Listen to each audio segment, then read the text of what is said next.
Hi, my name's Jack Stewart and I'm an independent analyst for the Australian Steel Industry Association. I'm here with sustainability experts Michelle, Dangelo and Jason Hayes, as today we'll be delivering a report to the Industry Association about its two top producers, BlueScope Steel Limited and Liberty One Steel, and their effective commitment to a greener future. In order to undertake this analysis, the guidelines set out in the UN Sustainable Development Goals will be utilised. This set of 17 goals was designed with specific targets and indicators to assist public and private entities identify focus areas to ultimately create a better world for us all to live in.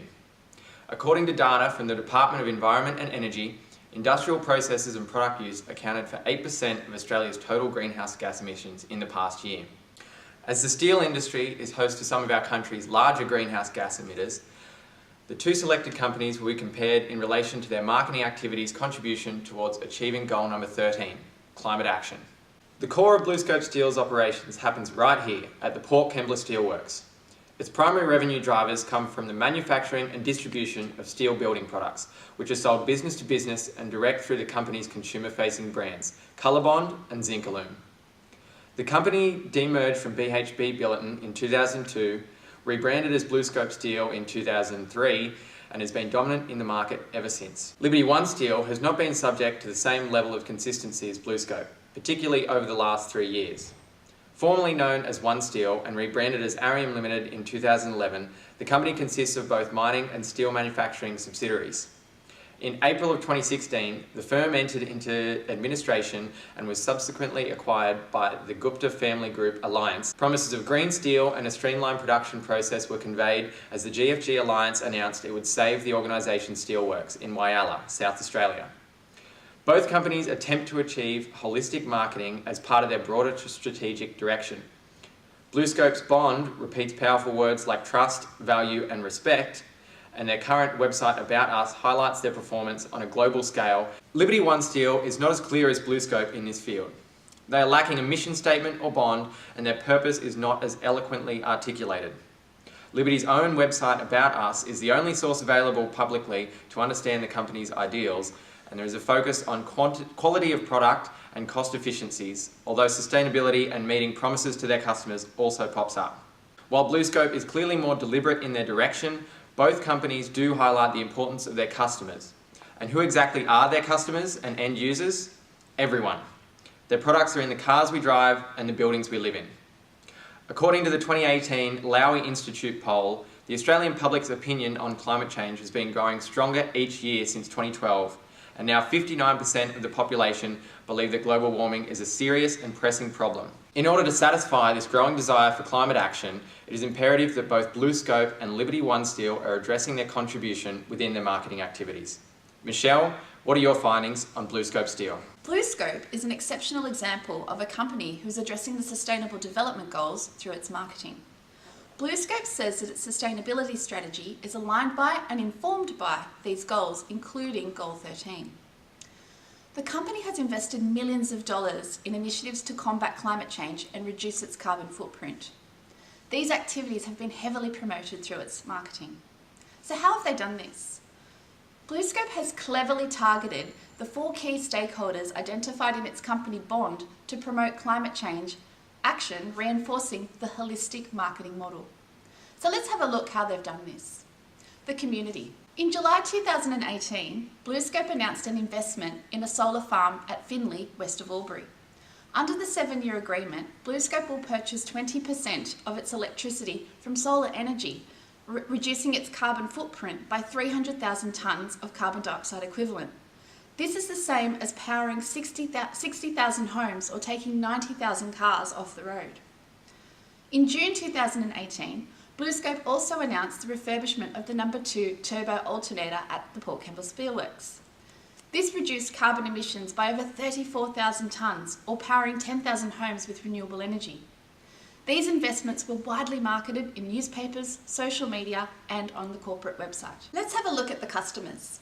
Colorbond is BlueScope's most recognised brand, and it's where the company derives most of its revenue. Recent product brochures and TV ads market Colorbond as taking a stance on climate change because it's energy efficient. The company says this is achieved through the solar reflectance technology in the Colorbond roof itself. By reflecting sunlight, your home is cooler and therefore doesn't need as much air conditioning. The company markets ColourBond not only as a good choice for your home and your wallet, but also for our planet. These themes are echoed on social media platforms such as Facebook. Let's have a look at the shareholders. BlueScope has been extremely active marketing the investors who have been crying out for more action in the climate change space. The 2017 and 2018 annual report contains several pages of flattering marketing on climate change initiatives. This was reinforced at the AGM where CEO Mark Vassella spent an overwhelming part of his presentation to shareholders on the company's commitment to climate change. Since 2011, the company boasts that there has been a 43% cut in Australian emissions alone. The company has been publishing annual sustainability reports for the last 5 years, which has become a vital marketing tool for action on climate change. These reports are publicly advertised and are extremely comprehensive in nature. So in summary, Jack, BlueScope is a prime example of a company who has successfully contributed to Goal 13 through its marketing activities. Through raising awareness and investing the capital needed, goal targets 13.2 and 13.3 have been addressed in particular. Back to you. Thanks, Michelle. Let's hear from Jason. Thanks, Jack. Hi. As I delve into my selected company, Liberty One Steel, I noticed they're very translucent in their operations and non-existent in reports. Being a privately listed company, they're not obligated to release financial reports or disclose their positions to the general public. But for a large manufacturing company employing approximately 6,000 people and being Australia's market leader in the supply of long steel products, it would be responsible of them to identify and communicate their position and support towards being a sustainable entity. From a marketing perspective, they have created and communicated offerings that have value for society in alignment with my focus area, UN SDG number 13. However, there is no evidence of putting this plan into action, therefore not completing a holistic marketing approach throughout their supply chain, falling short of delivering and exchanging this specific value with the customers, clients, partners and society at large, which is arguably the most important. Since acquiring the former Arian business in July 2017 and One Steel in August 2017, Liberty are yet to produce a sustainability report or any of their own documentation and brochures regarding sustainability and positive impact towards climate change. Except for a half-page generic environment policy dated November 2017, despite multiple items referencing the development of policies and continual policy maintenance and improvement, since its initial release there has been no progress or update to this document, and when approached for comment, they are yet to reply. In my professional opinion, this is a token gesture, and an empty one at that. Throughout the entire resource database on Liberty's website, of the 547 document results, 97% predate the acquisition and are therefore still branded by the original One Steel colour and logo.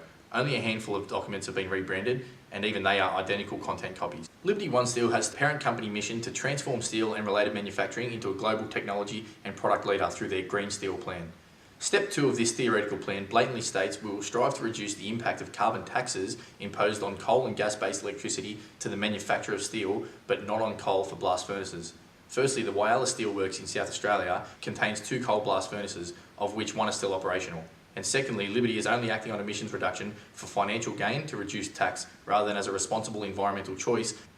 Liberty continues to appear contributing to sustainability by supporting events such as a launch partner with Infrastructure Sustainability Council of Australia's rating tool, and as a premier partner to the World Engineers Convention in November this year, which focuses on sustainability and the UN's 17 SDGs. Liberty as a brand across their multiple divisions fails to have a worthwhile existence on social media. The current generation is predominantly present across the various platforms, and this would be an easy and effective way to communicate with stakeholders. Liberty as a company isn't avoiding the UN SDGs entirely, as they've made strong commitments to achieving some other goals, including 7 and 10, although there's plenty of room for improvement toward number 13, climate change. Thanks, Jason. What can Liberty do to improve in this area? Well, Jack, to better align themselves with our sustainable development goal, climate change, I would recommend focusing on hitting key targets and indicators of Goal 13 itself. 13.2, act on delivering the plans and strategies outlined in the Green Steel policy. 13.3, increase awareness and impact reduction throughout its supply network by identifying areas for improvement and the impact on the environment if we don't act immediately. 13A, commit and contribute to the joint target of US $100 billion per annum for the Green Climate Fund. And 13B, promote mechanisms for raising capacity for effective climate change related planning and management in least developed countries. They can also implement newer technology like electric arc furnaces to replace existing coal-fired blast furnaces, which can be powered by renewable energy such as solar, wind or hydro. And produce annual sustainability reports outlining what they've achieved in the last 12 months and where they're headed for the next 12. Thanks, Jason. Thanks for those interesting insights. It's clear to see that BlueScope is a market leader when it comes to SDG 13, and Liberty has plenty of room to grow. We'll see see you next time for our upcoming discussion on SDG number 12. Thanks for listening.